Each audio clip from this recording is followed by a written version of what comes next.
Hello, my friend. Today I will tell you another long-forgotten legend. Close your eyes and let the magic transport you to Middle-earth. Our journey begins. The sea lay calm beneath the moon, and the white shores of Linden gleamed like pale silver. Night birds called from the eaves of the forest, and the long wind off the water whispered through the birches of Mythland. Within that quiet realm beneath the care of Gil-galad and Elrond half-elven, the years passed in peace, or so it seemed to those who did not listen closely to the wind. For whispers there were of dark riders in the east, of strange lights beyond the misty mountains, and of an age soon to end. Yet far from the courts of kings, in a humble tower near the river Lune, a young lore-master kept his candle burning late into the night. His name was Arelon, son of no great house, yet learned in many tongues and letters. He was quiet by nature, often preferring scrolls to song, but his eyes were keen with the same light that once kindled the hearts of the Eldar in Aman, the hunger for knowledge that could shape the world.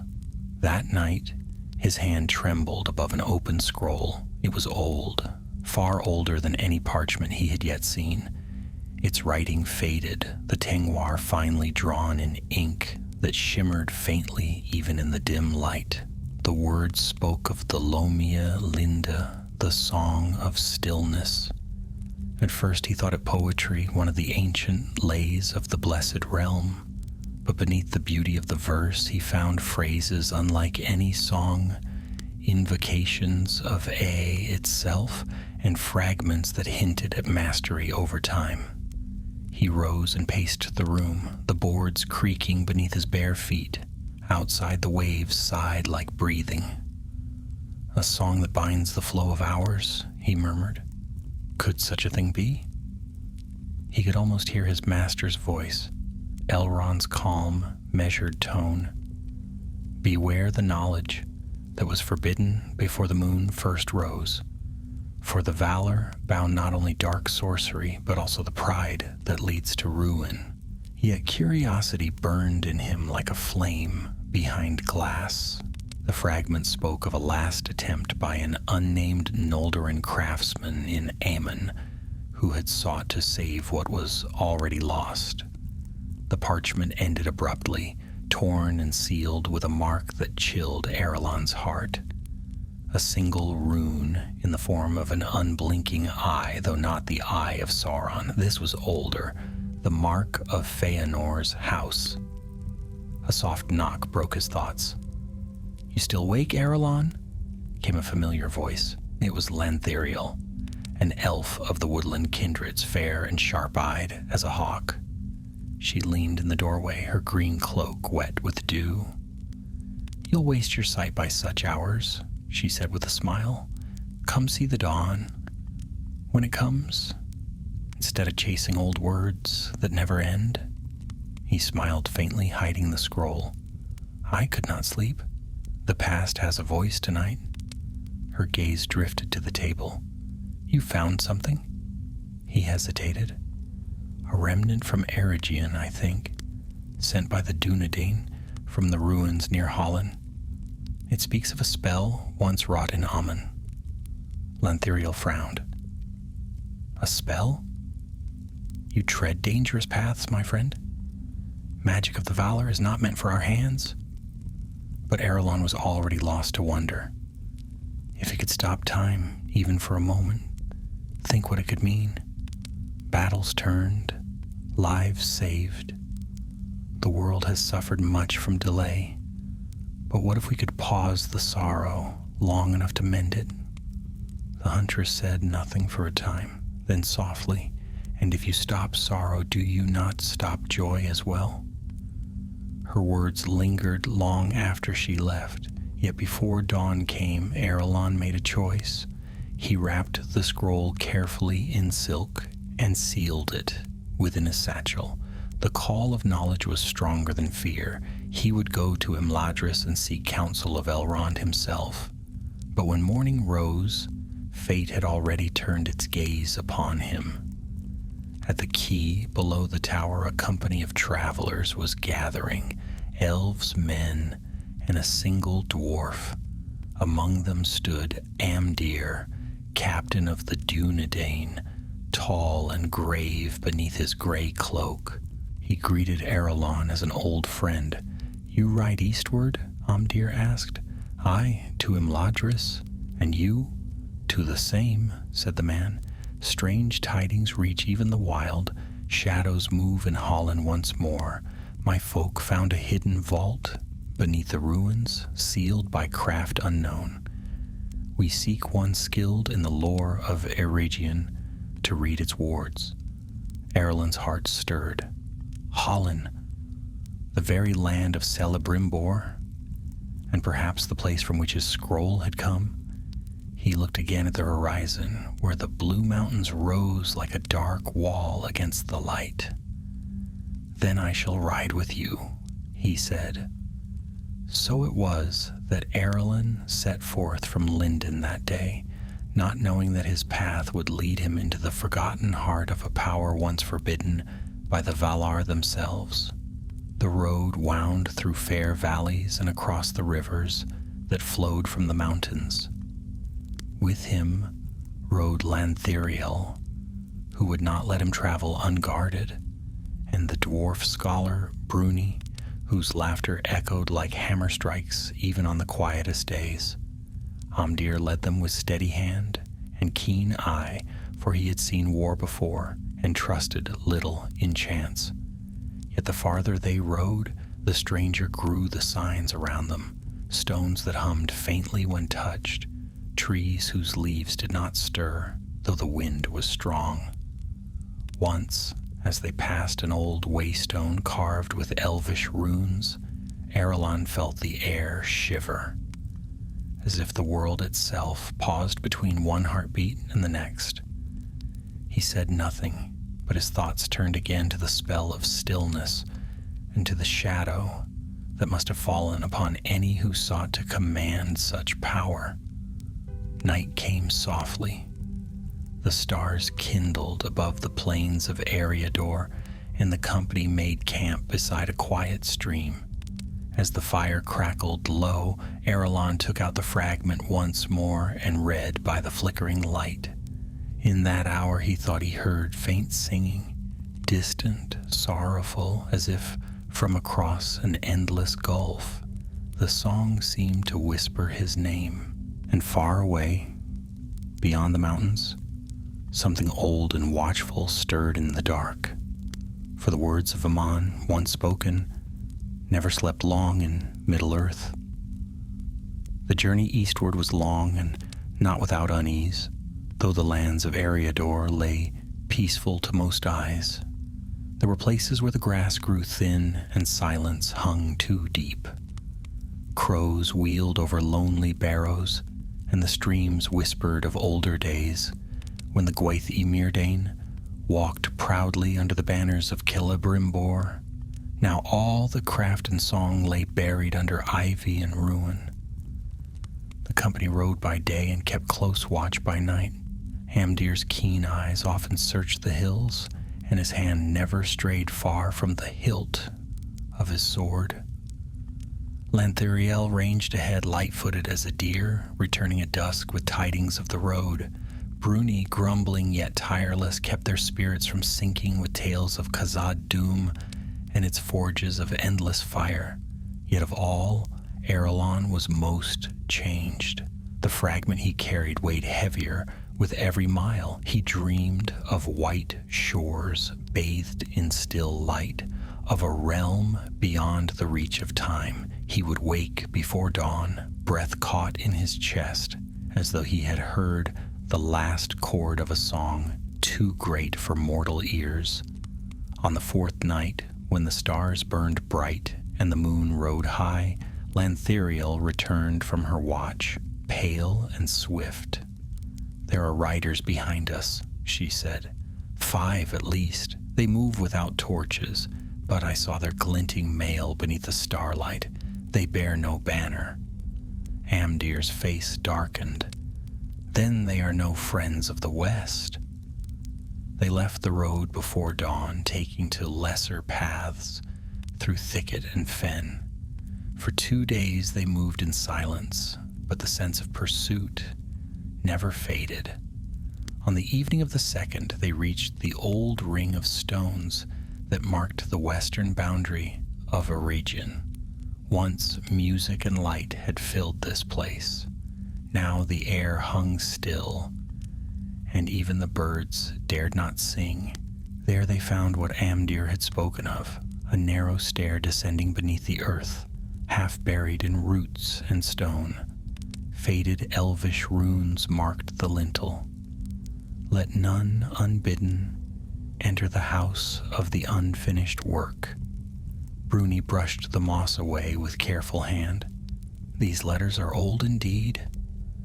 Aye, this was no common dwelling. Arelon felt a thrill of awe. The vault of Celebrimbor's lesser apprentices, perhaps. The fragment I hold may have come from within. But Lantheriel hesitated, and if it was sealed for a reason. Nevertheless, they descended. Their torches flickered against walls of carved stone where reliefs of stars and flame shimmered in the gloom. At the foot of the stair, they came upon a great door of mithril and steel, inlaid with 7 stars about a single silver hand. It was unbroken, though centuries had passed. Amdir looked to Arelon. Can you read its wards? The lore master stepped forward, tracing the runes. The door's script was older than any he had seen, fairer yet filled with power. He spoke softly. Lelia na Elena, nare auta, lome tule. At his words, the stars upon the door shimmered faintly. There was a deep hum, as if the very mountains sighed. The seal yielded. The door swung open upon darkness older than their memory. They entered a vast hall, the air thick with dust and silence. Tables lay overturned, and shattered glass gleamed like frost upon the floor. But amid the ruin, one chamber stood untouched, a circle of smooth stone inlaid with patterns of gold. Upon a dais in its center rested a single chest bound in black iron. Arelon's hand trembled as he approached. The chest bore the same rune as his scroll, the unblinking eye of Feanor's house. He felt the pull of it like a heartbeat beneath his palm. Lantheriel's voice was low. Do not touch it. But he could not stop. He knelt and opened the clasp. Within lay a parchment, whole and bright. Though untouched by age, the air seemed to still at its unveiling. He read a few words, and the hall grew cold. Who halts the river halts the world. Who binds the moment binds the soul. Bruni shuddered. That's no blessing, that's a curse. Before they could speak further, a cry echoed from above. The sound of iron-shod feet upon stone. The riders had come.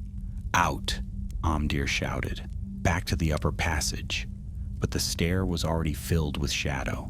5 figures descended, cloaked in black. Their leader's helm gleamed with cruel light, and his voice was smooth as polished steel. Surrender what you have found, he said. It belongs not to you. Amdir drew his sword. You bear no right in the realm of the elves. Name yourself. The man laughed softly. Names are for the living, but some once called me Agarwayan of Numenor. That will suffice. At the sound of that name, Arelon's heart sank. The Black Numenorians, servants of the Shadow, who had turned from the grace of the West.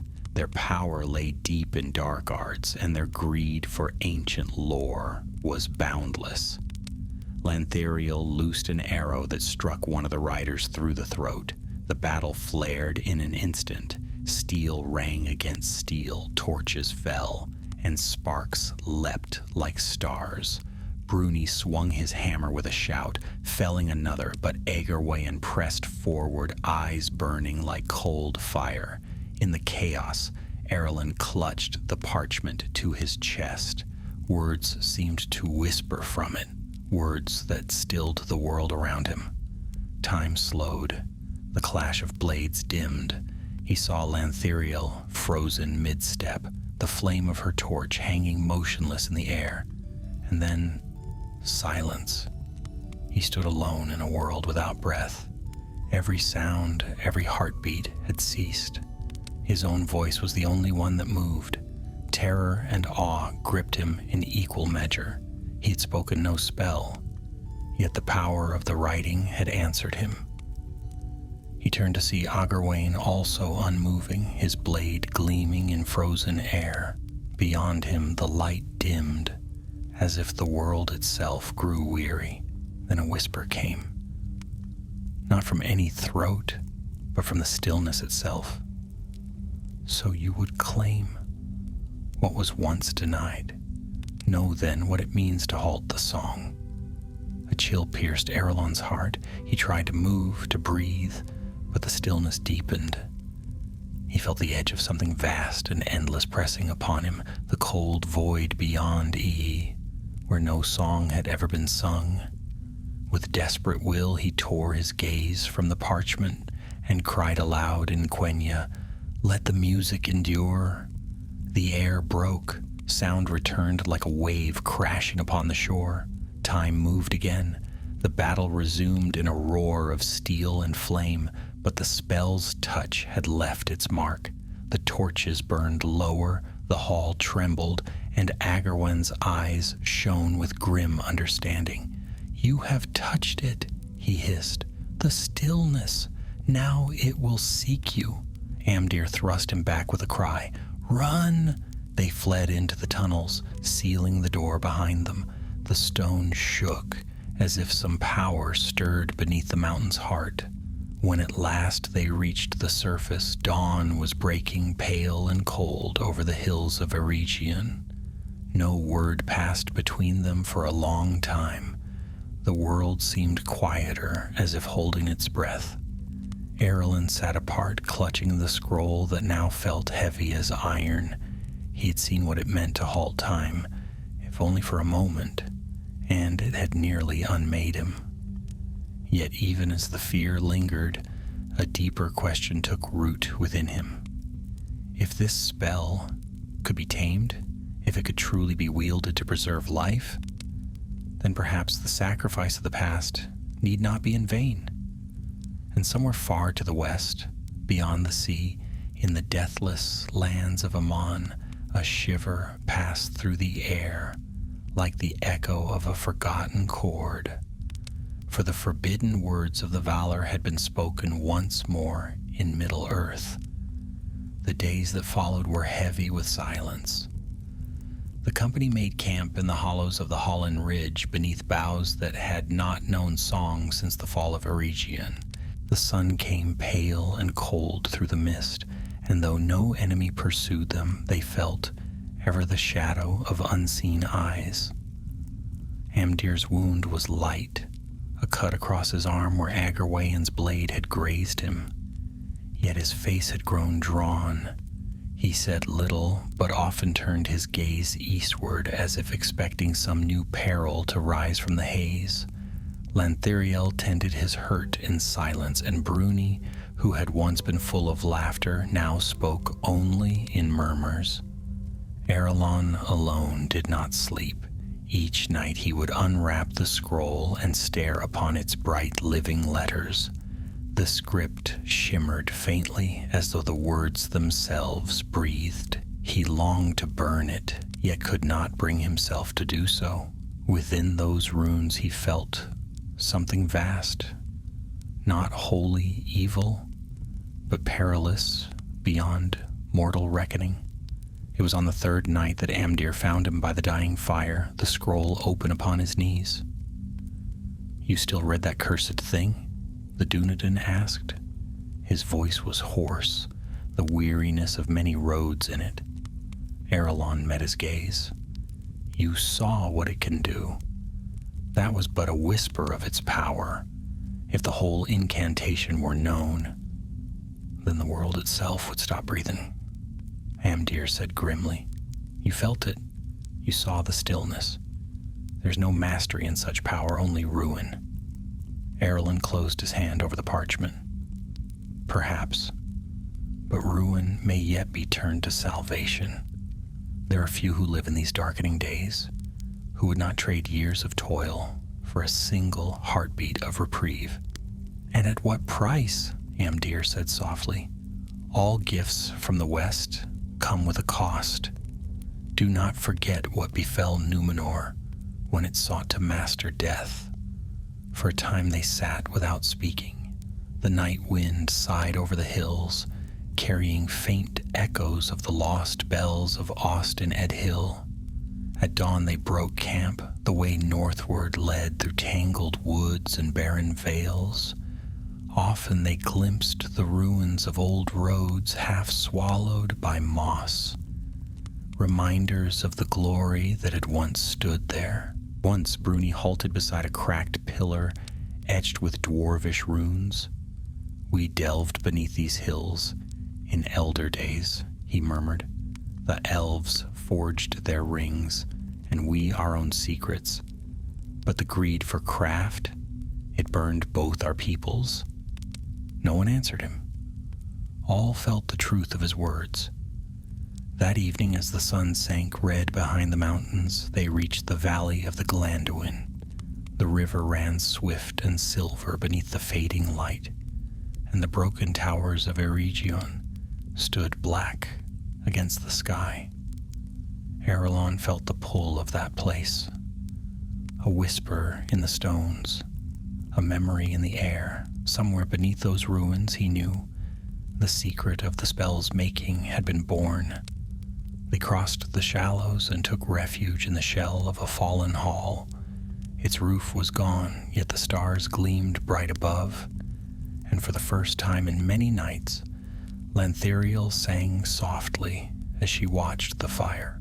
It was an old song of Lorien, telling of Nimrodel and her lost love who sought her beyond the sea.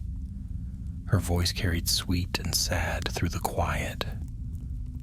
When her song ended, Bruni spoke. If that parchment brings us naught but doom, why not leave it here? Bury it deep, and let the earth swallow it. Arelon looked into the fire, because if I do not understand it, another will. The black Numenorians will not cease their search. If they wield it, all the West may fall into shadow. It must be guarded or destroyed with knowledge. Amdir nodded slowly. Then we go to Imladris. Elrond will know what must be done. They rose before dawn and turned north. The road led them into the wild hills where few paths remained. The air grew colder. Mist curled low across the ground. Twice they thought they saw dark shapes moving behind them, but no pursuit came. Still, none felt easy. On the 6th day, they reached the broken causeway of the Siranan. The great gates that once led into the mines of Khazad-dûm were a ruin of stone, yet from within the shadowed cleft came a sound, faint, rhythmic, like the beating of a heart. Bruni halted, brow furrowed. No hammer of dwarf makes that sound. Amdir raised his hand for silence. The beating quickened, and the ground trembled beneath their feet. From the dark emerged a figure cloaked in dust and tattered mail. Aegirwan. His helm was gone, and his face pale as bone, but his eyes burned still. "Did you think to flee me so easily?" he hissed. "The spell has bound us, Loremaster. You called its name, now it calls to me." Before any could draw a blade, he raised his hand, and a shadow leapt from his palm like black fire. The air shuddered. Lantheriel's arrow flew, but turned aside as if striking stone. "The stillness yearns to be whole again," Aegirwan said. Give me the scroll, and I shall spare you. Deny me, and I shall unmake this valley. Erlen felt the parchment pulse within his tunic as though alive. The runes blazed faintly, their light white and cold. He could feel its pull. A power older than any craft of Middle-earth. Yet he remembered the whisper in the vault, the suffocating void beyond sound and motion. He would not let that emptiness take them. He drew the scroll forth and held it aloft. You seek to master what even the Valar forbade. It will consume you. Agerwain smiled. Then we shall be consumed together. He uttered a word, harsh, ancient, broken from the heart of the spell itself. The sky darkened. The river froze mid-current, each droplet turning to glass. The wind died. Lanthiriel's cry cut short, her voice locked upon the air. Bruni's hammer hung motionless in descent. Only Erlen and Agerwain remained aware, caught between one heartbeat and the next. Do you see? Agerwain said, his voice echoing strangely. No pain, no loss, no death, only silence, the perfect peace. Erlen's heart pounded in terror. This is not peace. This is the ending of all things. He felt again the vastness pressing in, the absence of sound, the devouring nothing. He fell to his knees, gasping though no air moved. His thoughts screamed within him. The music must endure. With the last of his strength, he tore the parchment in two. The stillness shattered. The river thundered once more, and the wind returned with a great cry. Agerwain staggered backward, his form flickering like shadow. In sunlight, the spell undone turned upon its wielder. His scream was swallowed by the roar of time resuming, and when the echo faded, nothing of him remained but ash and a faint chill in the air. The others stirred as if waking from a dream. Lanthiriel's eyes widened. What has happened? Erlen sank to the ground, trembling. The spell cannot be broken by will alone. It devours its master. Amdir came to him, laying a hand upon his shoulder. Then the lesson is learned. The Valar forbade it for a reason. Erlen looked at the torn parchment. Its glow had died. Only ink and dust remained. He gathered the fragments and placed them within a small chest of wood, sealing it with wax. We take it to Imladris, he said. No other hands must ever find it. So they turned their steps north once more, weary but unbroken. The wind carried the scent of rain from the mountains, and for a moment the world seemed clean again. Yet, far to the east, beyond the dark lands of Mordor, a faint tremor stirred in the fabric of the world, as if something vast had taken note of the moment when time itself had faltered. And though Erlen could not hear it, the echo of that silence lingered in his heart, a memory of stillness that would never wholly fade. Rain fell upon the wild hills of Eriador, soft and ceaseless, whispering through the heather like a voice that remembered sorrow. For 7 days the company journeyed northward, beneath its veil, weary yet resolute. None spoke much, for all had seen the peril that words alone could summon. Even Bruni's cheer had faded, though he still muttered to himself about the folly of elves and men who sought to bind the breath of the world. The mountains grew distant behind them, and the land softened into long vales and hidden streams. On the 8th morning, the sun broke through the clouds, lighting the land with gold. They came at last to the western edge of the Bruinen's Valley, the hidden road to Imladris. To their eyes it seemed but a cleft in the hills, veiled in mist, but when they passed within, the air grew clear and filled with the scent of pine and falling water. There lay the last homely house east of the sea, where Elrond half-elven dwelt. The roofs gleamed amid the trees, and the sound of music drifted faintly across the valley. For the first time in many weeks, Arelon felt a measure of peace, though the weight in his satchel never lessened. Elrond himself came forth to greet them. His hair was dark as midnight, his eyes bright with wisdom and sadness beyond mortal years. "Well met, travelers," he said, and his gaze lingered upon Arelon. "You bear something that troubles the air. Come, and let us speak of it within my hall." So they entered Rivendell and were given rest and food. The company bathed and were clad in clean raiment, though none could wholly shake the chill that clung to their hearts. That night, by the fire in the Hall of Lore, Elrond heard their tale. When Arelon laid the torn fragments before him, the Lord of Imladris grew grave. He did not touch the parchment, but studied it long. At last he spoke.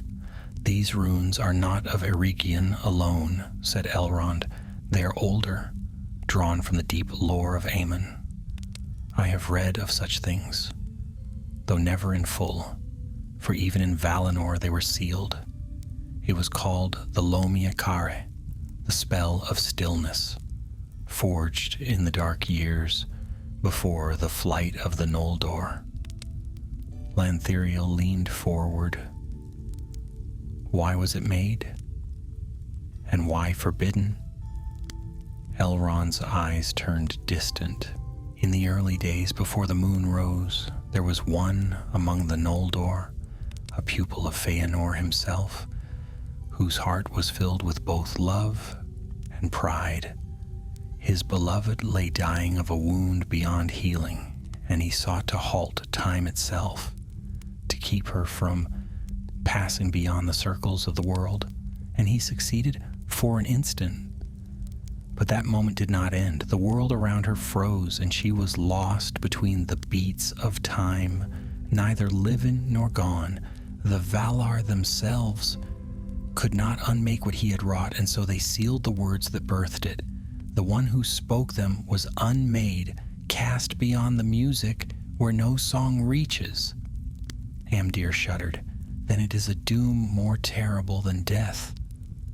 Elrond inclined his head. "Yes, for to still time is to silence the song of A, and in silence all things fall." Arelon bowed his head. "I have seen it. When I read the words, the world ceased to move. I felt nothing, not even thought. It was as if being itself were slipping away." "Then you have looked into the void and turned back," Elrond said softly. "Few could have done so, but know this. The spell is not wholly broken. Its fragments still bear power, and such power draws the servants of the shadow as carrion draws wolves." Bruni frowned. "Then what are we to do with it, Lord of Rivendell? Cast it into the fire?" Elrond's gaze grew stern. "Were it so simple, I would say aye, but that which was wrought from the light of Aman cannot be unmade by fire alone.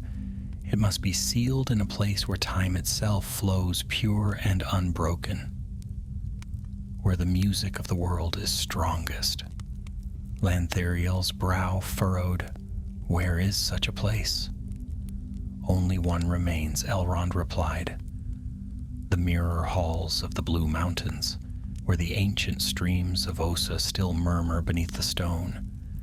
If the spell is sealed there, its echoes will be drawn into the rhythm of the earth, and it will sleep forever." Amdir looked to his companions. Then we ride west once more." Arelon nodded, though his heart was heavy. He had longed for rest, yet rest was denied him, for the shadow that followed them would not fade until the last trace of that power was bound away from the world. They departed the next morning. Elrond gave them fresh horses and provisions, and in secret he pressed into Arelon's hand a small white stone, smooth and cold to the touch. "This is a token of Varda," said he. Should the darkness of the stillness draw near again, hold it close and speak her name. The light may yet pierce even the silence between worlds. Arelon bowed deeply, and the company set forth. The path westward was fair at first, winding through the golden woods that skirted the Bruinen. Birds sang, and the air was sweet. Yet as they left the valley, clouds gathered once more, and the wind turned bitter. By the third day they had crossed the loud water, and the wild lands opened before them again, endless heath and rolling moor. Each night Arelon dreamed of stillness, of a white plain where no wind blew, and a single figure stood unmoving, eyes open yet unseeing. In the dream he would call out, but no sound came. When he woke, the echo of that silence clung to him. On the fifth evening, they came upon a circle of standing stones upon a rise. There they halted to rest, for the horses were weary. The air was oddly still, and no bird called. Bruni, uneasy, muttered, "I like not this place. These stones are too cold, and the ground feels wrong beneath the feet." Lanthiriel moved among the stones, her hand brushing the carvings. "These are not of men nor dwarves. See, they bear the star of Feanor." Arelon's pulse quickened. Then we are not far from where his disciples once wandered after their exile. Perhaps one among them carried the secret from Aman itself. Amdir frowned. Then this place may hold more than mere memory. Let us keep watch in turns. The night was dark and windless. The fire burned low. Arelon kept the second watch, and as the hours passed, he heard faintly, so faintly that he might have imagined it, a voice singing beyond the stones. It was not a mortal song, but thin and cold, without breath or life, and yet it drew him as the tide draws the sea. He rose and stepped among the stones. The moonlight lay pale upon them, and in their midst stood a shadow, a woman's form, tall and fair, her hair like starlight. "Who are you?" he whispered. The figure turned her face toward him, and his heart froze. Her eyes were empty, her lips unmoving, yet he heard her speak within his mind. "I am she who was lost between the moments. You have touched the stillness, and it knows you now. Beware, for its hunger wakes anew." The light around her flickered. Arelon staggered back, clutching the white stone Elrond had given him. "Varda Elentari," he cried. The name rang through the air like a bell. The vision broke. The shadow dissolved into mist, and the night wind stirred once more. Lanthiriel came running, bow in hand. "Arelon, what has happened?" He sank to his knees, shaking. She was there, the one from the old tale, the beloved who was lost in the stillness. She has not passed beyond the world. Amdir's face darkened. Then the curse endures still. Arelon looked west, where the faint light of dawn began to break over the moors. "Then we have no time to lose. The spell stirs again, and if it wakes fully, not even the Valor may halt it." And so, beneath the reddening sky, they turned their steps toward the far mountains, where the mirror halls awaited, and perhaps the final end of the spell that stops time. The dawn that followed was pale and fleeting. Mist rolled over the moors, veiling stone and thorn alike, and the sun rose weak behind clouds of iron. The company rode westward, and their horses left no sound upon the sodden earth. None spoke. The vision Arelon had seen among the stones weighed upon them all, though none wished to give it voice. By midday the land rose into the foothills of the Blue Mountains. Pines clung to the slopes, their roots twisting through ancient rock.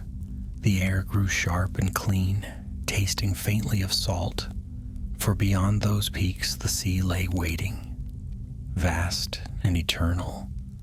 though few living in Middle-earth had ever set eyes upon it. As they climbed, Bruni's mood lifted somewhat. He knew the scent of these mountains and spoke of the delvings of his kin far beneath the stone.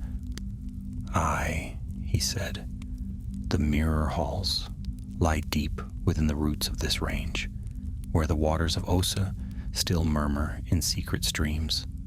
Long ago my people delved there and found peace for a time, but even the dwarves left when the world darkened." Erlon listened, though his thoughts wandered. The words of the phantom woman echoed still. "You have touched the stillness, and it knows you now." Sometimes, when the wind stilled, he fancied he heard a faint ticking, not of any clock, but of something older, like the heartbeat of the world itself faltering for a breath. They reached the high pass at sunset.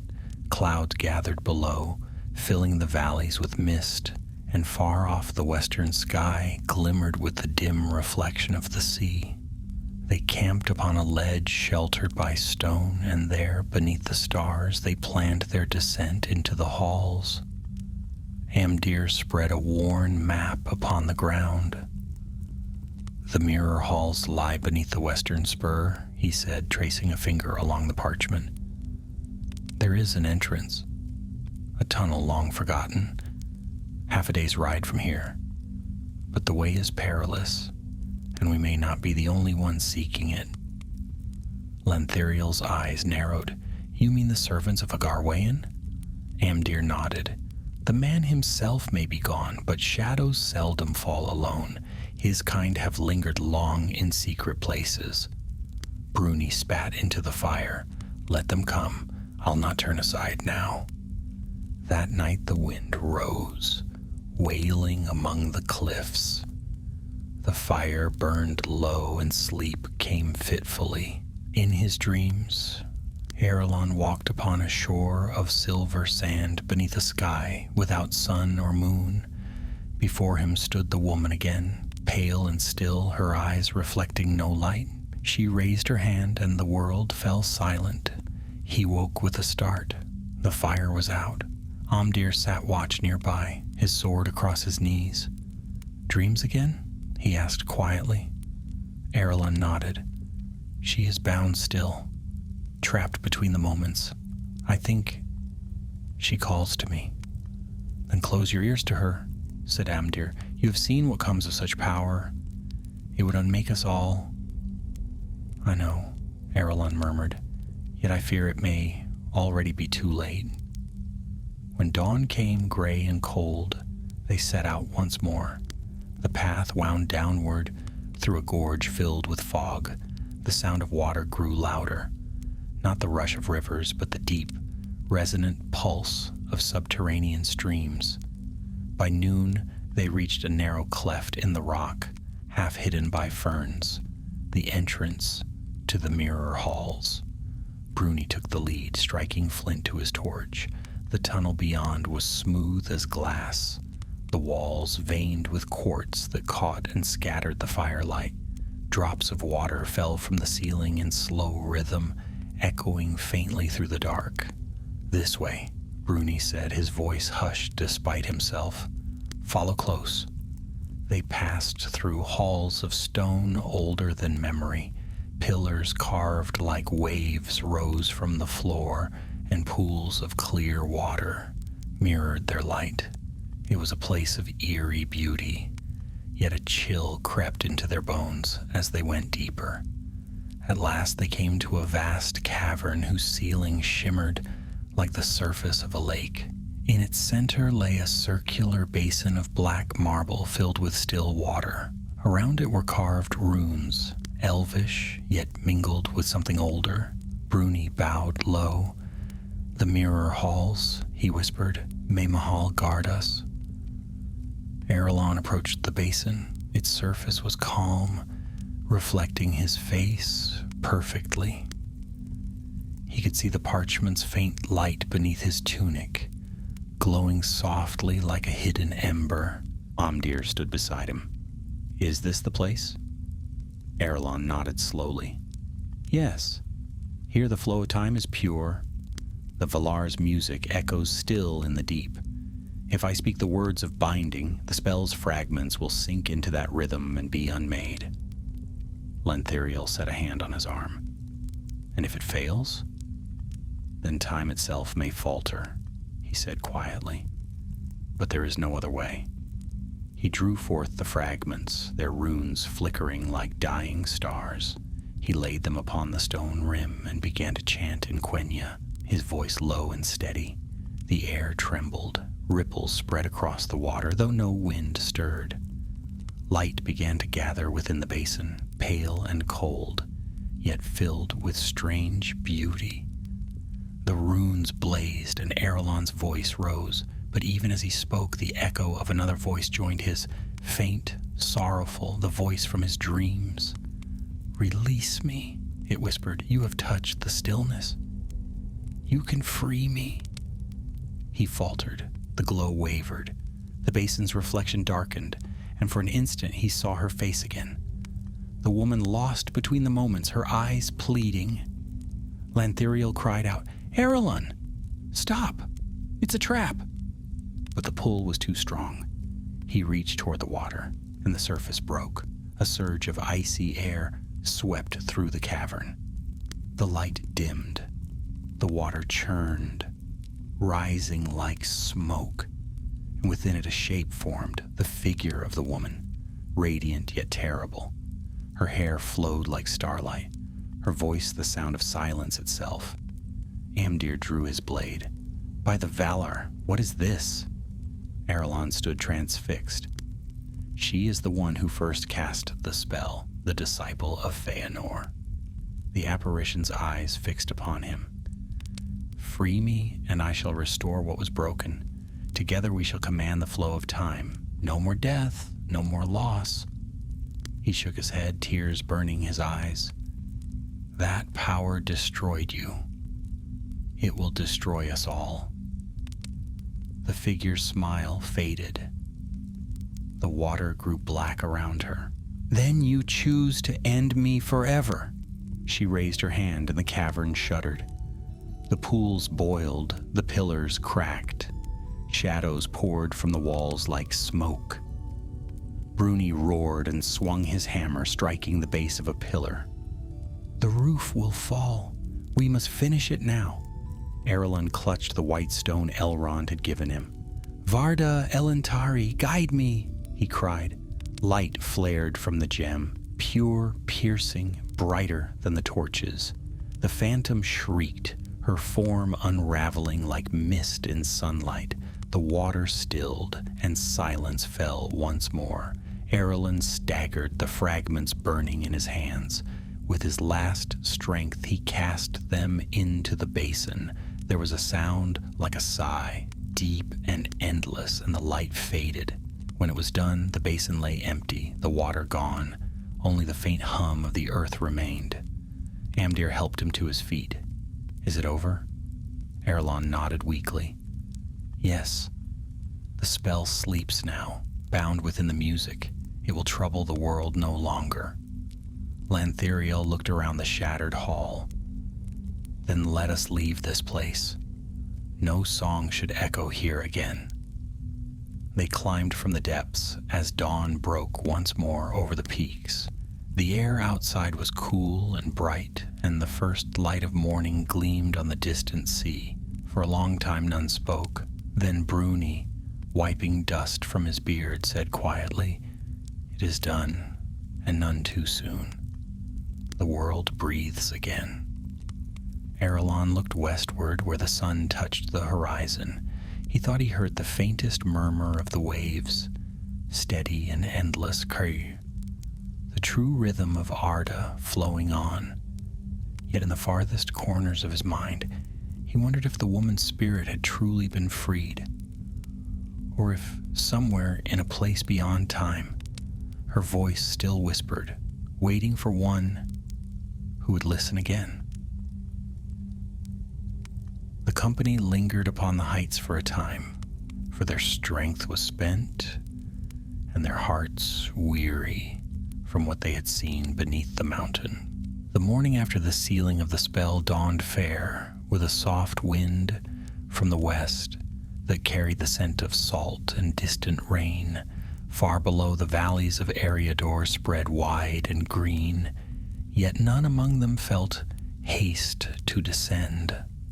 They stood together upon a ledge of stone, watching the sun climb slowly through a pale sky, and each felt within a quiet unlike any they had known before. Not the dreadful stillness of the spell, but the calm that follows when a storm has passed. Erlen sat apart, gazing upon the horizon where the blue of the mountains faded into mist. The white stone Elrond had given him lay in his palm, its light dim now, but steady.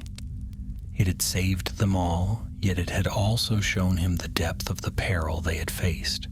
For in that moment when the phantom had risen from the basin, he had felt her sorrow as his own, the longing to hold what must pass, to resist the music's turning. He understood then why even the greatest of the Eldar could falter before such temptation. Amdir came to stand beside him, leaning upon his sword. "You did what few could, my friend," he said. "You faced the shadow and did not yield to it." Erelon smiled faintly. "Perhaps, yet I cannot help but wonder if I destroyed her utterly or freed her at last. The valor alone would know the truth of it." Amdir looked westward, his eyes far away. "There are some fates we are not meant to unravel. The world moves as it must. Be glad, Erelon of Lindon. You have kept its music unbroken." Bruni and Lanthiriel joined them soon after. The dwarf had wrapped a strip of cloth about his brow where a falling stone had grazed him, and he grumbled softly as he tightened the knot. "Next time one of your cursed spells starts whispering, leave it in the ground, eh? Dwarves are not built for stopping time and wrestling ghosts." Lanthiriel laughed lightly, the sound bright as the wind through leaves. "Yet you struck true when it mattered, Bruni. The mountain itself heard your hammer. Aye, and it nearly brought the roof upon us," he muttered, but a smile tugged at the corners of his mouth. They shared what food they had left, simple fare of dried fruit and bread, and spoke little. By noon they began the descent, following an old trail that wound between the ridges and downward into the wooded vales. The path was steep, but the air grew warmer as they went, and the gloom that had clung to them in the depths began to lift. At evening they camped beside a stream that tumbled down from the high passes, clear and cold. Erelin knelt beside it and washed the dust of the journey from his face. The water mirrored his reflection, and for a moment he thought he saw behind his image the faint outline of the woman from his dreams, no longer pale and sorrowful, but smiling softly, as though in peace. Then the ripples broke the vision, and she was gone. That night, as the stars came out, they made a small fire and sat close about it. Lanthiriel took up her harp, which she had carried silent since the first day of their quest, and played a slow, gentle tune. It was a song of Ithilien, she said, of green woods and running water, and the joy of the first spring after long winter. The music wound through the dark like silver thread, easing the weariness of their hearts. When the song ended, Bruni stirred the embers with a stick. "So what now, Lore Master? Will you carry your tale to Elrond? Or shall we bury it here and let it lie forgotten?" Erelon looked into the flames. "It must be told. The knowledge is dangerous, yes, but it should not be wholly lost. The Valar forbade the spell, yet their reasons too must be remembered. If others in ages to come find whispers of the stillness, they must know what doom it brings. Lantheriel nodded solemnly. And what of you, Arelon? Will you return to your tower by the sea? He hesitated. The image of Linden came to his mind. The pale shores, the whisper of the waves, the scrolls, and quiet candlelight. Perhaps, he said. Yet I think my days of peace are ended. Once one has looked upon such power, the heart cannot return unchanged. Amdir smiled faintly. Then you are wiser for it. Wisdom rarely leaves the heart unscarred. They slept then beneath the stars, and though dreams came, they were gentle. No visions of stillness haunted them, no voices called from the dark. Only the soft murmur of the stream filled the night. When morning came, they continued westward. The land grew more familiar. The forests of the foothills gave way to rolling meadows, and birds sang again in the branches. By the 5th day they reached the borders of Linden, and beyond lay the long blue shimmer of the sea. As they descended the last ridge, the wind brought the scent of salt and the distant cry of gulls. Arelon halted and closed his eyes, breathing deeply. It seems a lifetime since I last stood upon these shores, he said. Bruni chuckled. For me, one journey such as this is lifetime enough. I'll be glad to see a proper forge again. They came at last to Mithlond as the sun dipped low, painting the waves with fire. The harbor was quiet, save for the sound of rigging and the gulls' cries. Ships lay moored like white leaves upon the water. Arelon felt a pang of longing as he gazed upon them. The call of the sea that no elf could wholly forget. Elrond awaited them in the great hall, for tidings had gone ahead of their coming. When he saw them enter, weary but whole, he rose and came forward. You have returned, he said. And the spell? Arelon bowed low. It is sealed, my lord. The stillness lies bound within the heart of the mountains. It will not trouble Middle-earth again. Elrond regarded him long, then smiled gently. You have done what even the wise might have feared to attempt. Long shall your name be remembered among the keepers of lore. He gestured, and attendants brought wine and bread, and the company was seated at ease. They told their tale then from beginning to end, of the vaults of Eregion, of Agarwayan, of the phantom in the mirror halls, and of the final binding. Elrond listened in silence, his face grave, and when they were done he spoke softly. The valor forbade the stillness because it sought to unmake the very rhythm of creation. Yet it seems that even such darkness may teach a lesson if one has the courage to face it. You have done well. He looked to Arelon. As for you, Lore Master, I would have you remain here for a time. There are scrolls in my keeping that speak of Aman and the elder days. Perhaps in study you will find peace. Arelon inclined his head. I will do as you counsel, Lord. Yet my heart tells me the tale is not ended. The power that once stirred cannot be wholly silent while the world endures. Elrond's gaze was distant. Perhaps not. But if it wakes again, others will be ready, as you were. That night there was feasting in Mithlond, for word had spread quickly of their return. Songs were sung, and the light of many lamps shone through the hall. Yet even amid the laughter and music, Arelon felt the faint beat of the world's heart beneath his feet. The flow of time unbroken, the music of the Ainur weaving still. He went out at last to the harbor where the moon cast a silver path across the sea. The wind was cool and salt sweet, and the sound of the waves was like breathing. He stood there long, listening, and whispered to the dark, Rest now, whoever you were. The world moves on. The waves answered softly as though in assent, And so the spell that stops time passed forever from the hands of the living, and Arelyn of Linden was named among those few who had seen the heart of the world and lived to tell its warning. Yet far out upon the western sea, where the light of the world meets the edge of eternity, a single ripple stirred upon the water, a whisper of what once had been, fading slowly into the endless rhythm of the tides.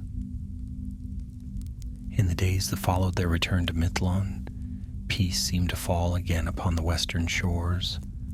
The storms that had haunted the coast through the late autumn gave way to clear skies, and the sea lay calm as glass. Ships moved quietly in the harbor, their sails white as swans' wings beneath the pale sun. Yet in the halls of Gil-galad's realm there lingered an unease that no fair weather could wholly dispel.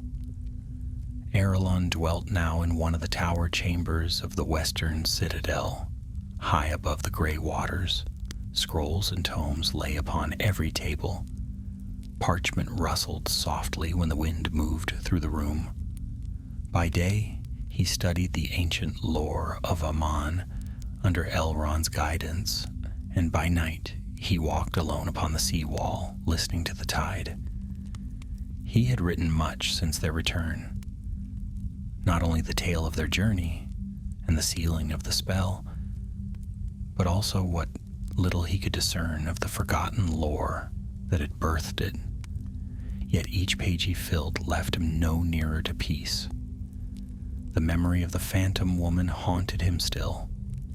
Sometimes, when the world lay quiet, he thought he heard her voice in the sighing of the waves.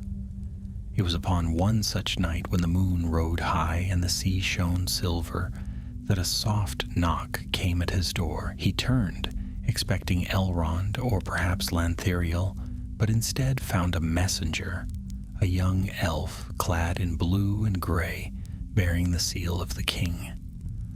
"My lord Gil-galad bids you come to the high hall at once," said the messenger. "There are tidings from the east." Arelyn followed swiftly, his heart uneasy.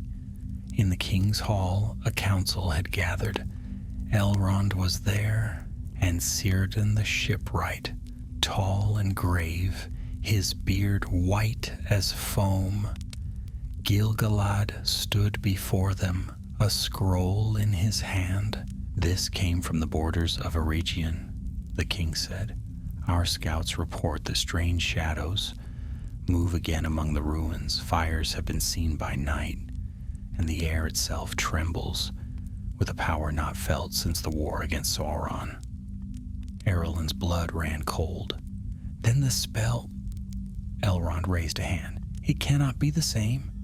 What was bound in the mirror halls lies beyond the reach of mortal craft. Yet perhaps some fragment, some echo, has stirred anew."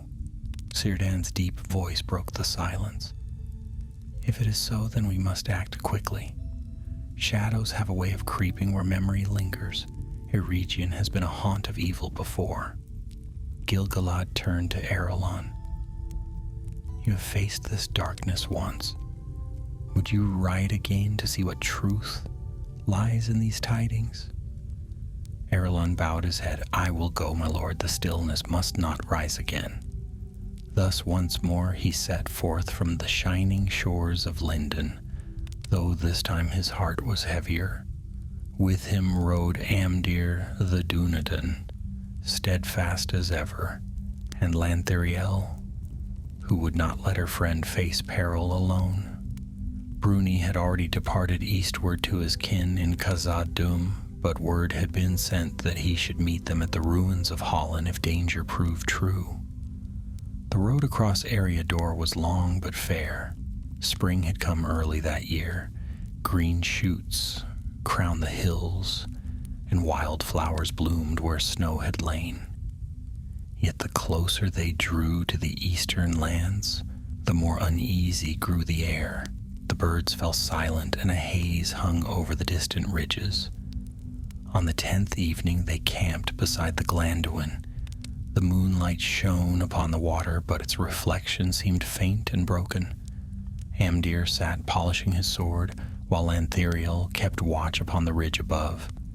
Arelon, wrapped in his cloak, stared into the river's depths. "What troubles you?" Amdir asked. "The current," said Arelon softly. "It feels slower than it should be." Amdir frowned. "The water runs as it ever did." "Perhaps," Arelon murmured, "yet something in its voice has changed. It reminds me of the silence beneath the mountain, as if the flow itself were weary." They slept uneasily that night. At dawn, they crossed into the ruins of Eregion. There, amid the tumbled stones and blackened forges, they found signs of passage, boot prints in the dust, the ashes of a campfire not 2 days old. Lantheriel knelt beside the prints. "Men," she said, "3 or 4 at least, and heavily armed." "Or worse," Amdir muttered, "if any of Agarwayan's followers still live. They would come seeking what he lost." They followed the trail northward until the sun sank low. As they climbed the last rise, a faint glow became visible ahead, the flicker of torches in the ruins of the great forge halls. Arelon drew his hood close. "We must see who works by fire in such a place." They crept forward through the fallen arches, silent as ghosts. From a ledge above, they looked down into the hollow court where once Celebrimbor's banners had flown. There, among the wreckage, a group of dark-clad figures labored over an altar of black stone. One held a rod of iron etched with strange runes. Another poured some shimmering liquid into a bowl. At their center stood a tall man robed in crimson, his face hidden by a helm wrought in the likeness of a hawk. When he raised his hands, the air shimmered faintly, and the dust about him began to whirl. Arelon's breath caught. "They're trying to summon it, to draw back the power of the stillness." Amdir's hand went to his sword. "Then we stop them now." But even as he spoke, the wind changed. A low hum filled the court, rising in pitch until it became a deep, pulsing tone that shook the stones beneath their feet. The torches guttered, their flames bending inward as though pulled by some unseen force. The man in crimson cried out words in the ancient tongue of the Noldor, fragments of the same spell that had once stilled the world. Arelon felt the rhythm falter, the air tightening around him. "Down!" he shouted. "They're breaking the veil between moments." Amdir leapt from the ledge, blade gleaming. Lantheriel followed, her arrows flying swift. The dark figures turned, and chaos broke like thunder. Steel clashed, torches fell, and shadows writhed. Arelon's voice rose above the din, chanting the counterverse he had learned in the mirror halls. For a heartbeat, the world seemed to halt, a dreadful echo of that earlier stillness. The air froze, dust hung unmoving. Then, with a cry like tearing silk, the spell shattered. Light burst from the altar, white and blinding. When Arelon could see again, the ruins were silent. The men who had stood there were gone, leaving only scorched stone and the faint scent of burning. The crimson helm lay cracked upon the ground, its surface blackened. Lantheriel lowered her bow. "Are they destroyed?" Arelon shook his head. "No. The spell broke before it took hold. They are scattered, men, perhaps unmade, perhaps fled into the shadows between time. But the danger is not ended." Amdir looked grimly to the east, where the mountains were lost in haze. Then something greater than them stirs still. Perhaps the stillness cannot be sealed forever. Arelon gazed at the cracked helm. If that is so, we must learn why. For every echo comes from a source. and the source lies deeper than the work of mortals. They left the ruins at dawn, the wind cold upon their faces. Behind them the light grew strange, and for a moment Arelon thought he heard again that faint, steady rhythm, the ticking of a clock that no hand had made, marking the thin line between the world that is and the silence that waits beyond. He turned his eyes westward, whispering to the wind, "So it begins again." Dawn broke red over the shattered hills of Eregion, and the light fell cold upon the company as they made their way northward. The ruins lay silent behind them, veiled now by a faint mist that glowed in the rising sun. No bird sang, no breeze stirred the grass. All was still, and yet that stillness felt wrong. Not the peace of morning, but the hush before a storm. Amdir rode ahead, scanning the road. Lanthiriel followed close, her keen eyes flicking from shadow to shadow, while Arelon rode last, his cloak drawn tight and his thoughts dark. He carried in his hand a small shard of the blackened helm they had found among the ruins. Though cracked and cold, it throbbed faintly like a heartbeat trapped in stone. It was not the first time he had felt such a pulse. Once before, in the depths beneath the mirror halls, he had felt that same vibration, the beat of the world's slow breath, the rhythm that underlay all things. But now the pulse came faintly wrong, a beat out of time. By midday they reached the border of the Holland Ridge, where once the Eregion road had run smooth and proud toward Khazad Dûm. There the path broke apart in places, swallowed by earth and time. Upon one fallen stone, the mark of the house of Feanor was still visible, a faint star inlaid with silver, half buried beneath moss. Arelon dismounted, brushing the stone clean. "This was their road," he murmured. "Every step of it once rang with the sound of hammers and song. Now it lies silent, and yet the past stirs." Amdir frowned. "Do you believe the spell's shadow could linger still after all this time?" "It must," Arelon said. "If these men could summon even an echo of it, then something of its making remains, a seed sown long ago before the fall of the Noldor." Lanthiriel, who had been watching the horizon, said softly, "Then we should find where it was planted." So they turned east again, leaving the broken road and striking toward the hills, where the ancient forges of Eregion had once burned brightest. The ground there was blackened and scarred, littered with fragments of glass and twisted metal that caught the sunlight in dull gleams. Bruni's people had once traded here, Arelon remembered. Gold for gems, craft for craft. Those days had ended in fire. As the sun climbed high, the air grew heavy and the light itself seemed to waver. Arelon felt the hairs on his neck rise. "Do you feel that?" he asked. Amdir nodded, his hand straying to his sword. The air thickens, as if time itself hesitates. Before them lay a hollow ringed by jagged stones. At its center yawned a pit, its sides smooth as glass descending into darkness. The wind whistled faintly from its depths, though no wind stirred above.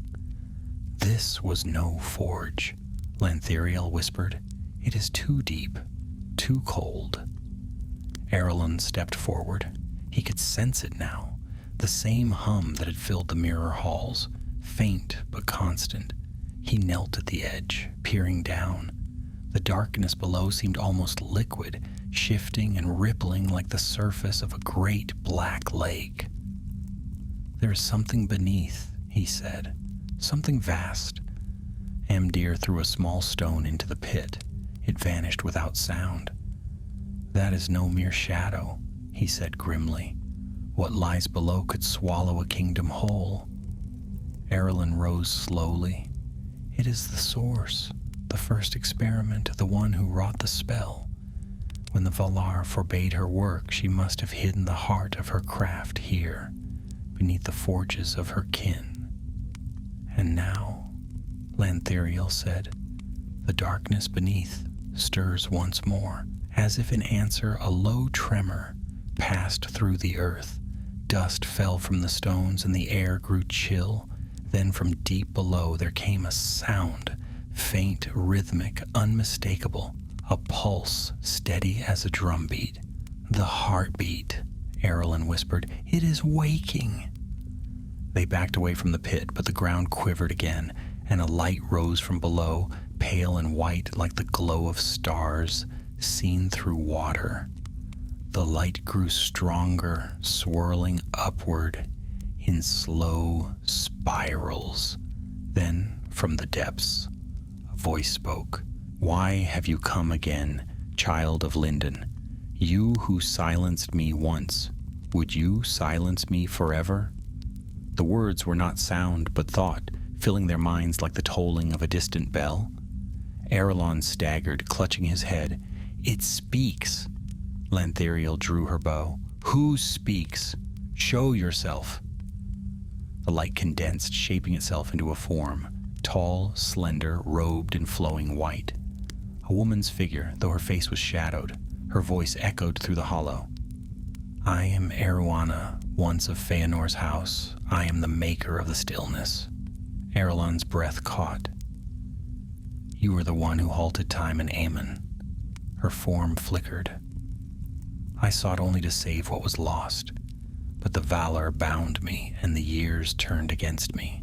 My works lie broken, my name forgotten, yet the stillness endures, and through you, it has found voice again. Arelon took a step forward. I did not mean to awaken you. The spell is dangerous. It threatens all that lives. The figure tilted her head. Danger? You speak of danger while the world withers, while the ages of men fade like smoke. Time is the true doom, Lore Master. I sought only to free us from its tyranny. Amdir raised his sword. You would freeze the world in death to escape its passing. That is no freedom. The light around her brightened. You do not understand. The stillness is not death. It is perfection. Motion brings decay. Stillness preserves. And now that the seal is broken, the stillness will spread again until all things are safe from the wounds of time. Lanthiriel loosed an arrow, but it passed through the light without harm. The figure's laughter was soft, almost sorrowful. You cannot strike what exists beyond the moment. I dwell between heartbeats now. I am both gone and here. Arelon reached into his cloak and drew forth the white stone of Varda. Then perhaps light can reach even where time falters. He raised it high. The stone flared, casting its radiance across the hollow. The glow of the apparition dimmed, her shape wavering, but her voice rose in fury. You would deny me again? Fool of Lindon, you carry my mark. The stillness has touched you. Even now it grows within your blood. Arelyn cried out as pain seared through his arm. The shard of the helm he carried glowed bright, and for an instant he saw beneath his skin veins of light. Thin, silver threads, pulsing in time with the world's heartbeat. The woman's voice softened. You are bound to me now. Destroy me and you destroy yourself. The stone's light faltered. The air trembled and Arelyn's vision swam. He heard Lanthiriel calling his name, Amdir shouting, but their voices seemed far away, muffled as if under deep water. Do you feel it? The voice whispered. The calm within the chaos, the peace beyond motion. Accept it, and you shall never suffer loss again.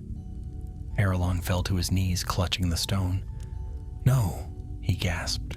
The world must move. The song must go on. He pressed the white gem to his heart. Varda, Lady of Stars, let your light endure. The stone blazed once more, pure and blinding. The figure screamed, her form breaking apart into shards of light that fell like snow. The pit roared with wind and flame, and the light was swallowed into the earth.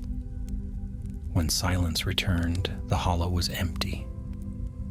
The pit had closed, sealed by stone. Only the faint echo of the heartbeat remained, fading slowly into stillness. Lanthiriel knelt beside Arelon. "Is it over?" He opened his eyes, pale and weary.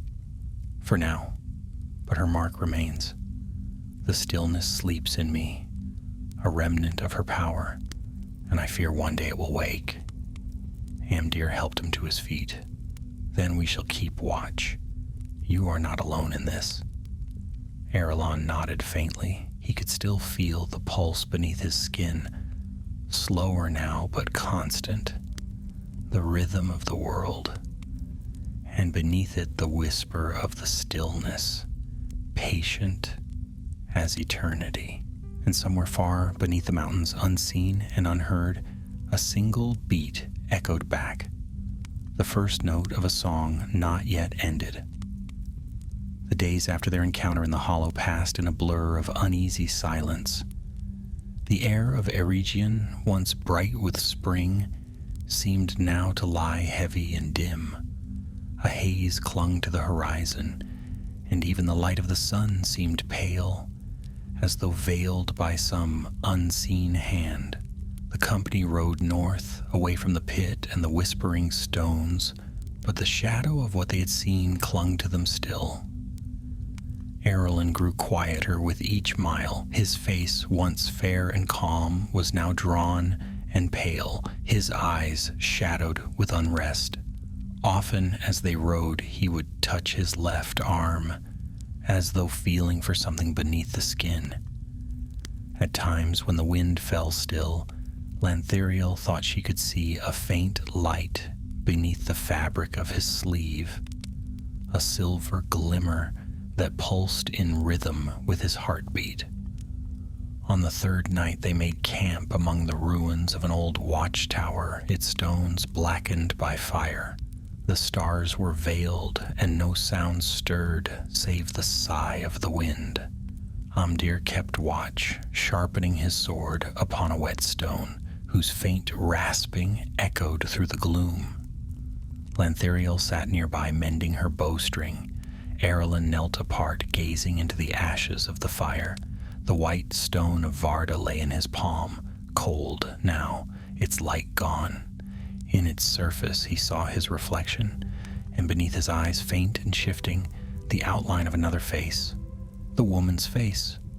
Eruana. He closed his hand tight and whispered, "You are gone. You cannot return." But a voice answered within him, soft as the breath of the night. "Gone? I am within you now. You carry the stillness in your blood. Through you, the world shall rest." He pressed his hand against his temple, trembling. "No, you were bound.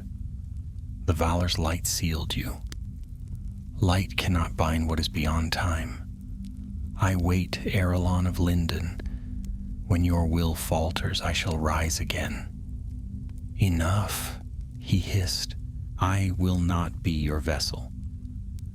The voice faded into silence, but the pulse beneath his skin quickened. When morning came, he spoke little. They broke camp and continued northward toward the borders of Eriador. Amdir watched him closely, his gaze troubled. "You are pale, friend. Does the wound of the stillness remain?" Arelon nodded slowly.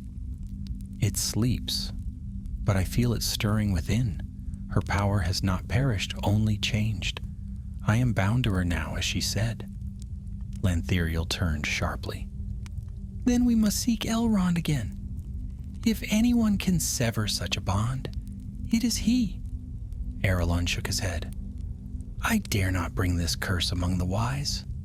This stillness feeds on thought and knowledge. It would spread through the minds of all who sought to understand it. No, I must bear it until I find a way to end it." "Alone?" Amdir asked. He smiled faintly. No, not alone. You walk with me yet." For many days they traveled thus, crossing the wide fields of Holland and the wild moors beyond. Yet as they went, the signs of decay grew clearer. Rivers ran slower than they should, and once they found a grove of trees, standing motionless though the wind blew fierce about them. Each leaf suspended in perfect stillness, frozen mid-tremor. Lantheriel laid her hand upon a trunk, her face pale. "It spreads," she whispered. Arelon felt the same chill within himself, a dull echo of that paralysis. The stillness seeks to root itself in the world again. It must be drawn back or destroyed. By the time they reached the borders of the Weather Hills, a storm had begun to build in the east. Clouds rolled like black towers, and lightning flickered far beyond the misty mountains.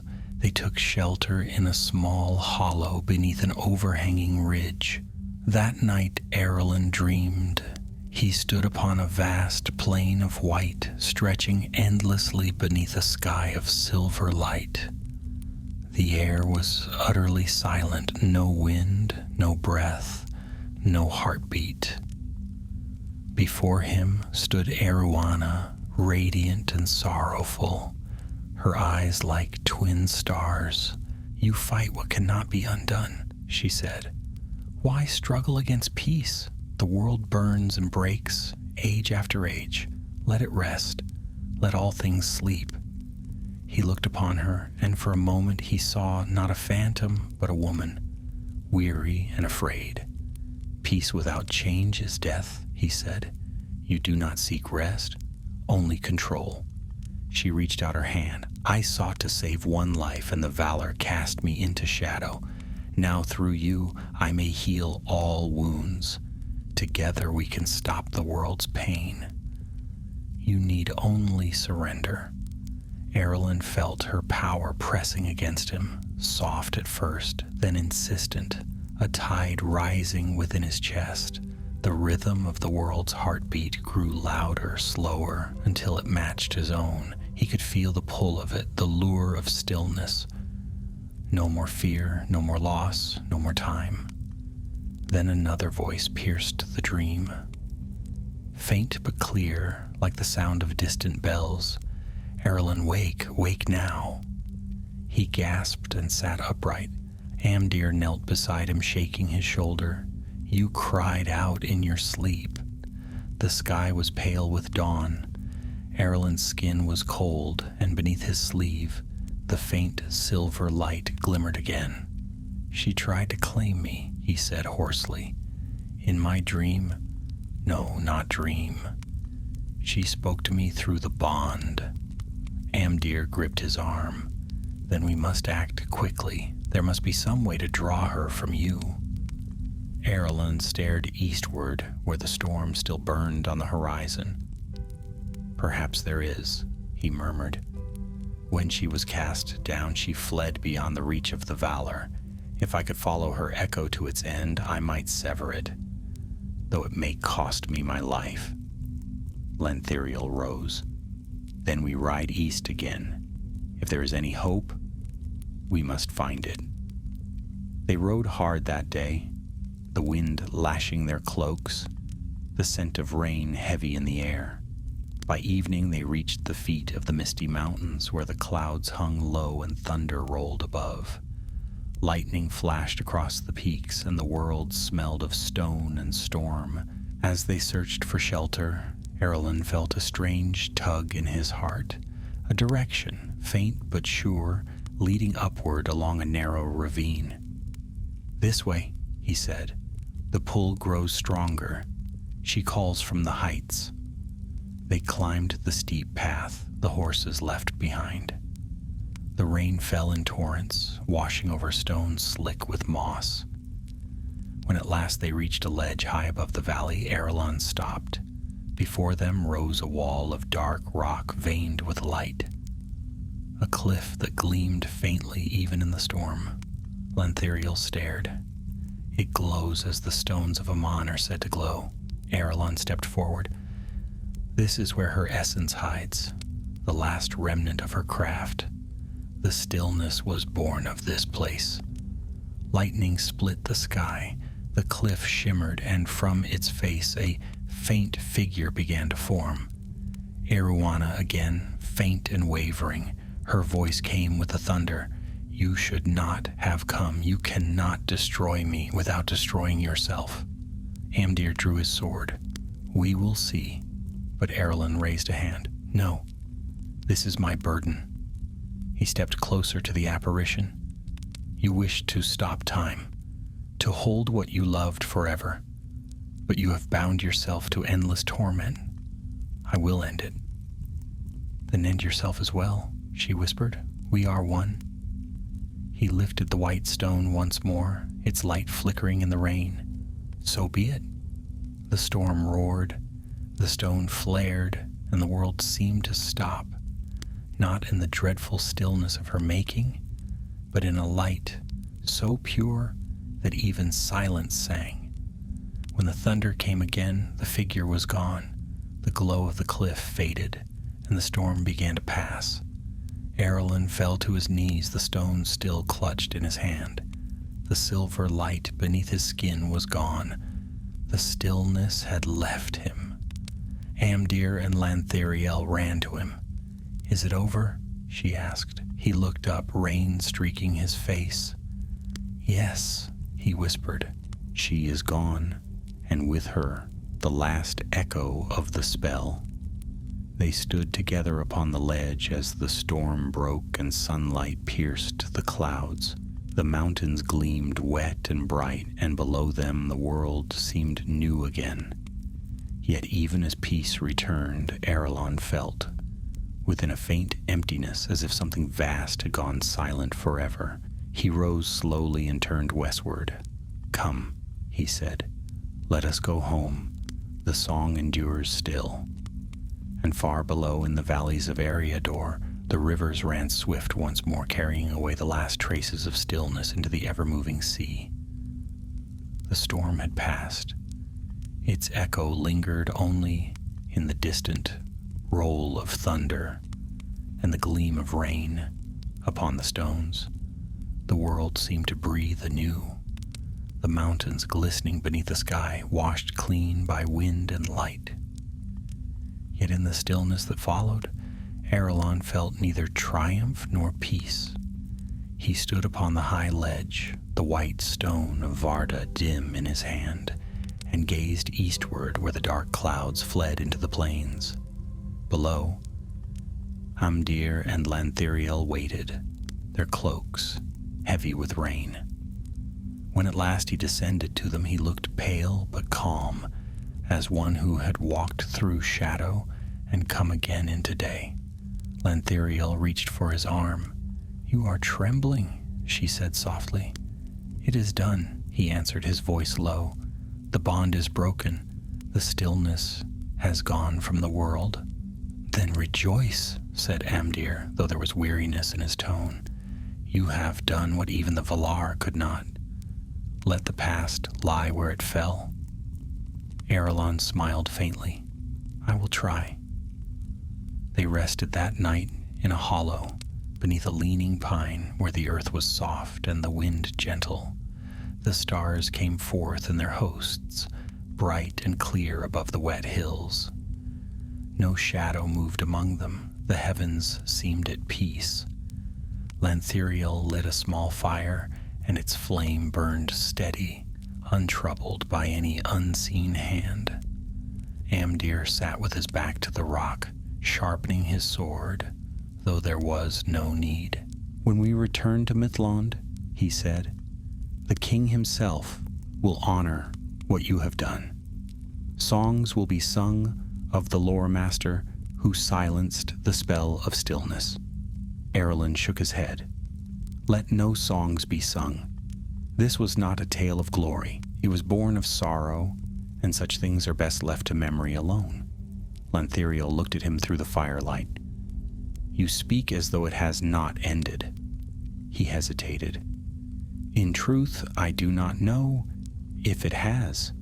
The spell itself is gone, yes, but time is not easily mended.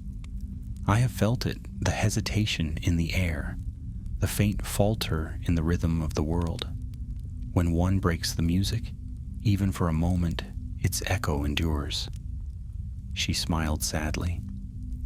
Then let the echo fade with the years. The world is patient. Arelon said nothing. The fire crackled softly, and above them the constellations wheeled, the sickle of the Valar gleaming like a promise among the stars.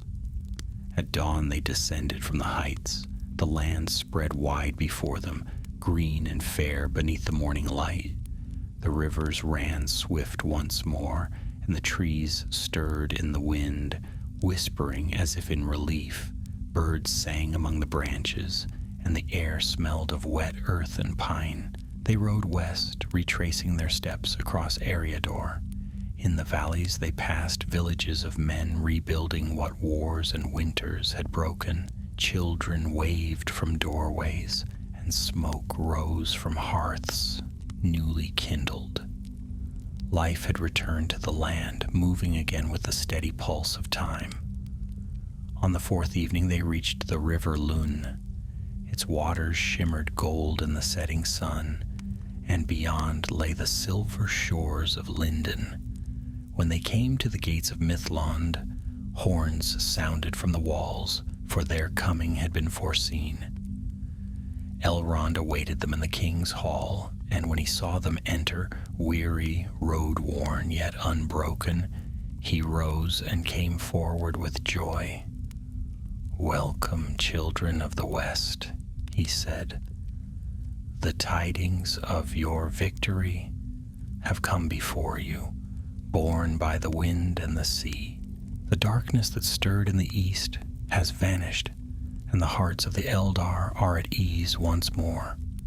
Arelon bowed. "It was no victory of my own, my lord. The stillness was a wound upon the world, and I but closed it." Elrond looked upon him long. "Yet you have done what few could even dare. Sit now and tell me all the past." So they told their tale, of the hollow in Eregion, of the pit where the heartbeat of the world had stirred, of Eruana's voice and her final unmaking. Elrond listened in silence, his gaze grave and distant.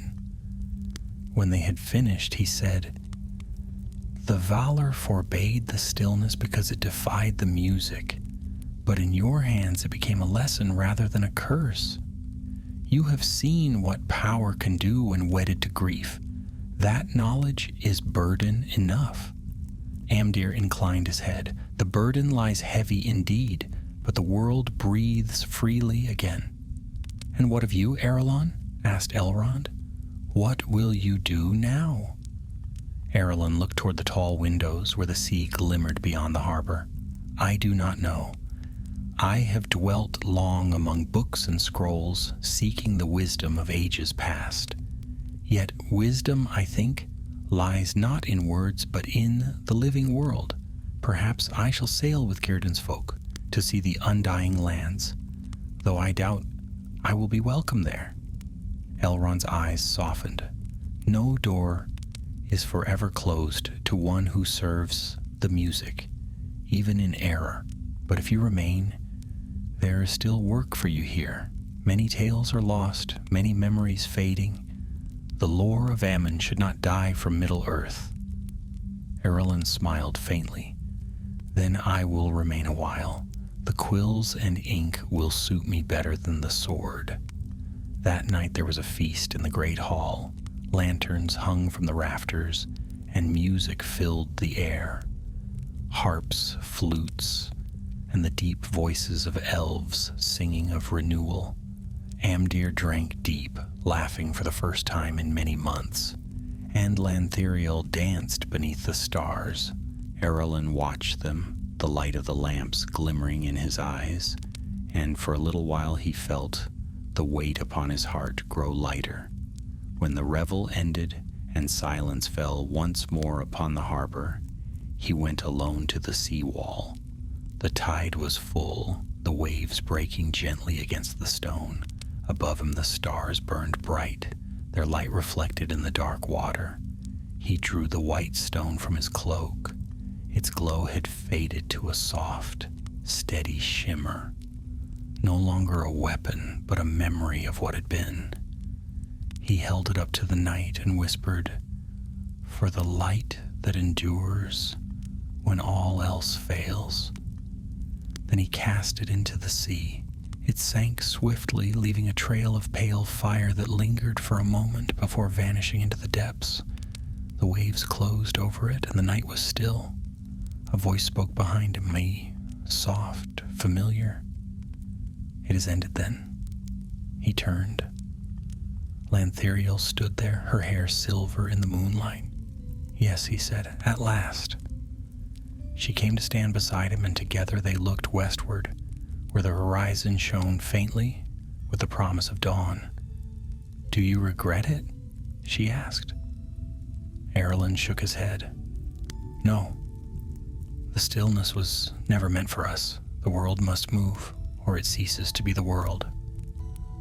For a long while they stood without speaking, listening to the whisper of the tide. Then, as the first light of morning touched the waves, Erlen smiled. "Come, Lantheriel, the day begins anew." They turned from the sea and walked back toward the halls of Mithlond, where the voices of the waking city rose like a song. The sun climbed slowly over the mountains, gilding the white towers with gold, and the world moved on, alive, unbroken, and free. Yet far beneath the western waters, where light and time grow dim, a single glimmer drifted downward, the last spark of the white stone falling into the deep. And as it sank, it pulsed once, a heartbeat of the world itself, before vanishing forever into the quiet that lies beyond all songs. Many seasons passed in peace upon the western shores. The years flowed gently over Mithlond like the tide upon its harbor walls, and though the shadow of war still haunted the far lands, the sea kingdom knew calm and quiet. The ships of Shírdan sailed still upon the gray waters, bearing those of the Eldar who grew weary of Middle-earth toward the undying west. But not all departed. Some remained, bound by love, by memory, or by duty yet unfinished. Erlen was among them. Though the peace of Linden was deep, he did not seek the ships. He lived quietly in his tower by the shore, among scrolls and lamps and the soft murmur of the waves.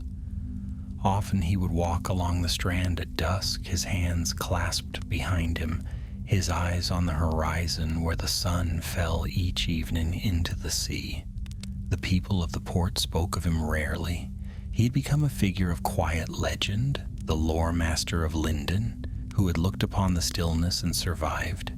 To the young, he seemed one of the ancient kind, grave kind and far-seeing. Few knew that he still dreamed sometimes of the pale halls of Eregion, and of the woman whose sorrow had birthed the forbidden spell. In the long years that followed the breaking of the stillness, small marvels were noted across Middle-earth. Springs that had once run slow flowed freely again. Trees that had withered took leaf anew. It was said that even the stars shone more brightly, as if the world itself drew breath more deeply. Yet Erlen alone perceived what others did not. Faint ripples in the rhythm of the days, like the lingering echo of a note once struck. He marked the passing of time more keenly than before.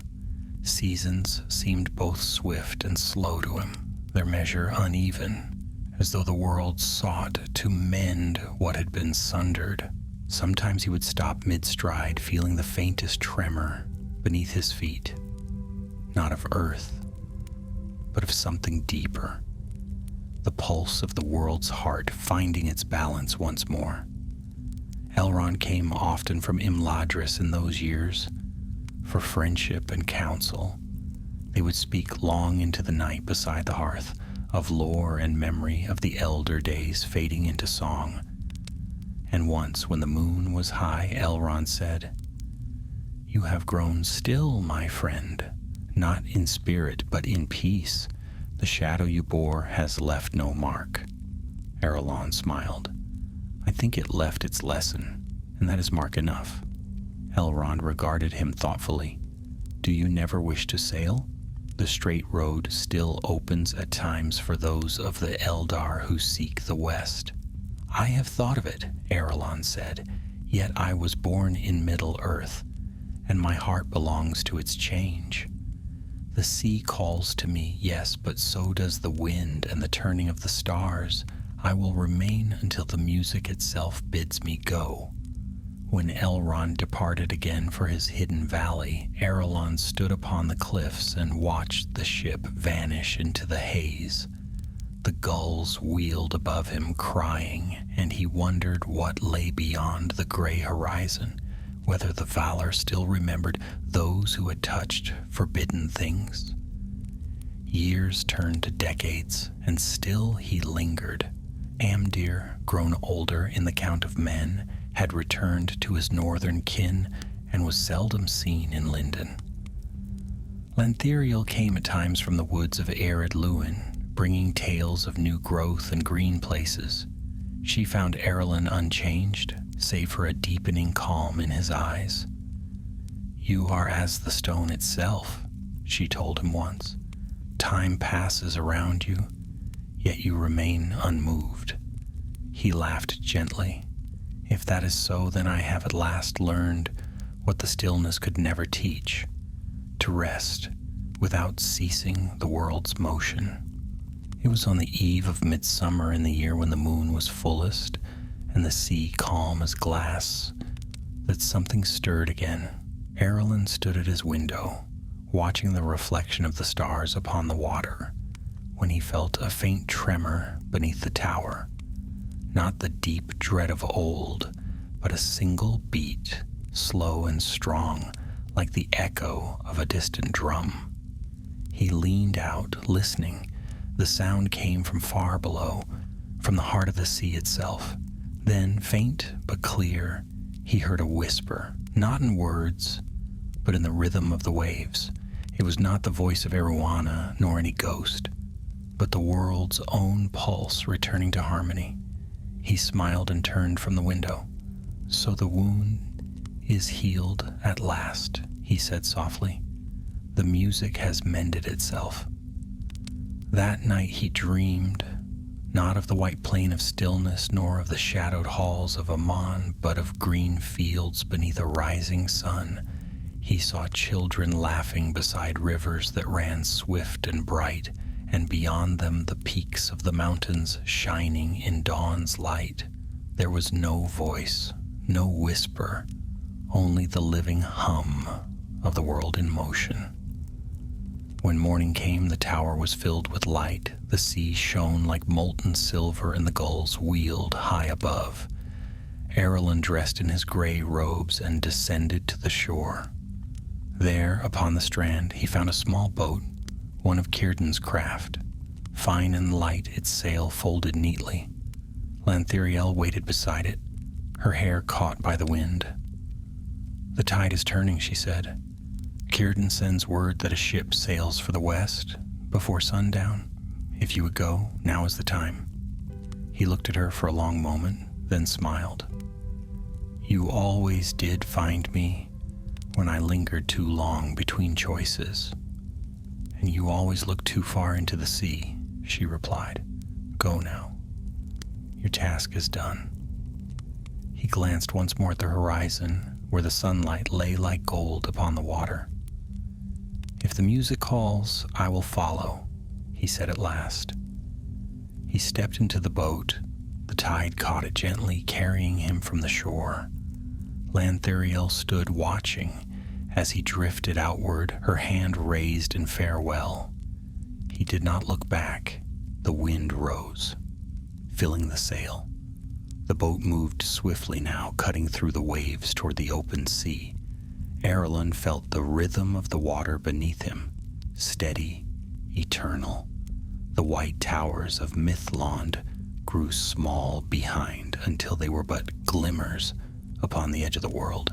He turned his face westward, where the line of the horizon blurred into light. The air grew bright and warm, and a deep peace filled his heart. He closed his eyes and listened, not for words, but for the music itself, endless and whole.